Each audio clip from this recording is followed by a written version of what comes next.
Hi, my name is Dave. You're listening to The Last Podcast, where the first shall be last and the last shall be first. Today is Poetry Friday, and if this is your first time finding the podcast, welcome. And if you are returning, welcome back. I really appreciate you listening. And forgive me, I have a cold and my asthma is bothering me, but I wanted to get this poem out because I believe it's a powerful poem. This poem is called Glory in the Silent Moments.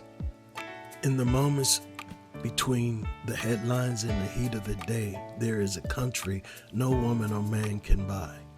A small, unmapped room inside the ribcage where its breath returns to its original name.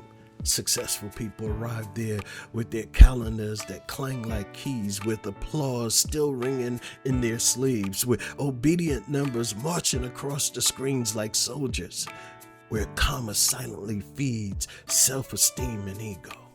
The unsuccessful people arrive there too, with pockets turned out, where their tired shoes and quieter mornings, with dreams folded small enough to fit beneath the pillow that heard too much, that absorbed the tears of failed dreams throughout the years.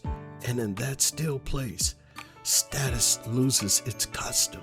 A title cannot echo where silence is king. A bank account cannot bribe the soul into feeling whole, because stillness is not a luxury, it's a truth teller.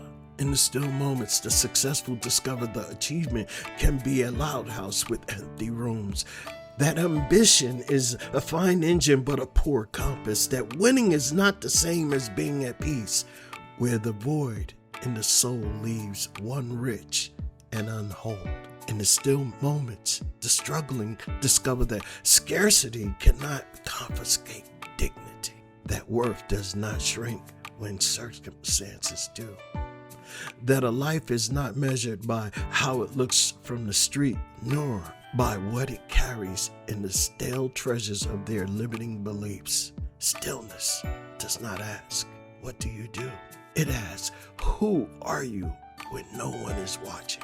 What do you believe about yourself when the world stops speaking? What have you been using your noise to avoid?" Here, in the moments of silence, the heart true inventory begins. Not the list of possessions, but the weight of patience. Not the resume, but the residue of kindness. Not the reputation, but the quiet integrity that remains when praise walks out of the room. Stillness reveals a spiritual economy. The only riches that endure are the ones you become. A person can be crowned and hollow, or broke and blazing with purpose, or not, because the internal value of a life is not minted by society. It's breathed in by God. And God, who formed the body and spirit together, does not confuse the outer with the internal. He does not weigh you by visibility, but by surrender. Not by influence, but by the inward alignment of your soul with love. In the stillness of moments, the successful and the unsuccessful stand side by side as simply human, dust warmed by breath. A fragile frame carrying something holy. And the stillness says, "You are more than your wins. You are more than your losses. You are not your season. You are the one who is being shaped through it." Let the world keep its rankings, its spotlights, its ladders, its loud comparisons. There is a deeper measure, a sacred arithmetic that happens in quiet places.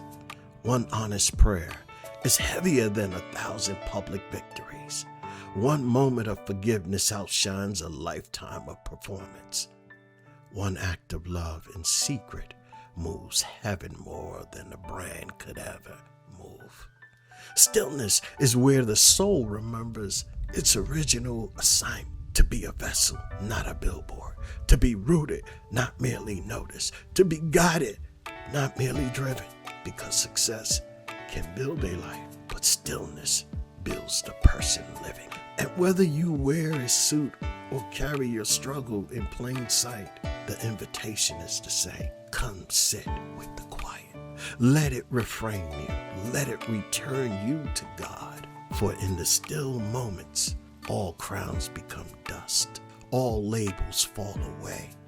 And what remains is the truest thing, a human spirit held in the hands of the Creator, learning the kind of success that cannot be lost, the success of becoming whole. That's the end of my poem. I hope you enjoyed it. My name is Dave. You're listening to the last podcast. Be blessed and have a wonderful weekend. So long.